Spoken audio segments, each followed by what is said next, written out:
Welcome back again. We're talking about sisters under pressures that influenced their marriage or is influencing their marriage as we speak.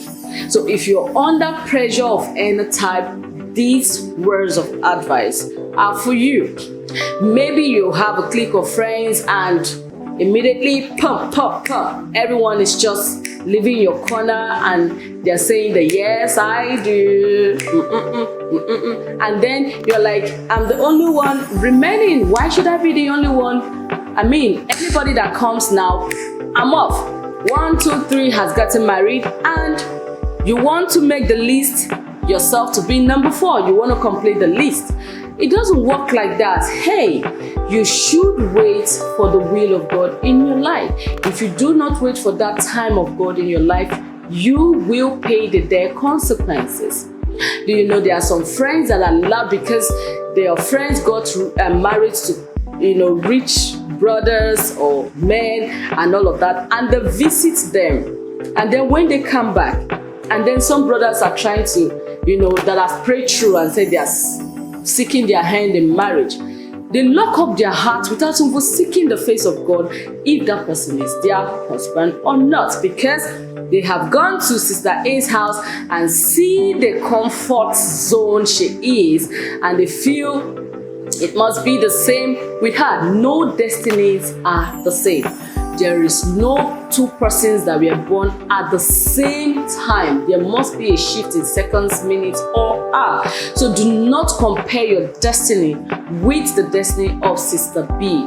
Always allow the will of God to flow in your life. Do not imitate, mimic, or follow footprints of people. Allow God to path you through the footprints that works and that will work in your life. What I was saying in summary is that you should not allow peer pressure to get into that marriage, because, okay, I know of a sister that, just as what we are saying now, she went into that marriage as a result of pressure, and before you know, here she is, all regretting, crying. If I had known, I would have waited. God actually said this other brother was. All these things you're saying now cannot turn the hand of the clock. There is no way that time can go backwards. You are in. Till death do you part. That is what the Bible says. So for you not to get to the juncture where you have to start, crying and weeping, do not allow pressures from anyone. If your friends are getting married, they are relocating, and your husband that is coming is here in the country with you, please stick with him. When is the appropriate time for you, God will take you out of the country. Do not look at him. Maybe he's a popcorn seller. That reminds me of one of my very big brother that told me that he wanted to marry someone and he prayed through, but this sister was just looking down on him and all of that. But today, this brother is not even in this country. He's in Canada with his wife. He married his wife. They stayed in this country for a period of time, but at this time now they are not in the country. They have moved out of the country. But you that was thinking you want to marry someone that will take you automatically, you are still in the country, you are still not married, you are regretting altogether. What benefit is that?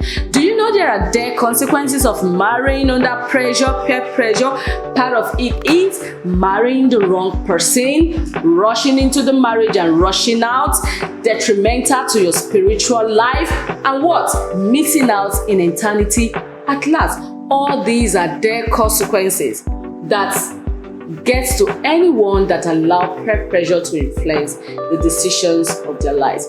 I hope if you're there, you're planning to get married, and then you are allowing peer pressure, please take those pressures away and look to him who is able to give you the bone of your bone, the flesh of your flesh, and also to give you and bring the man or the woman in your life at the perfect timing. I'll see you in our next episode. Bye for now.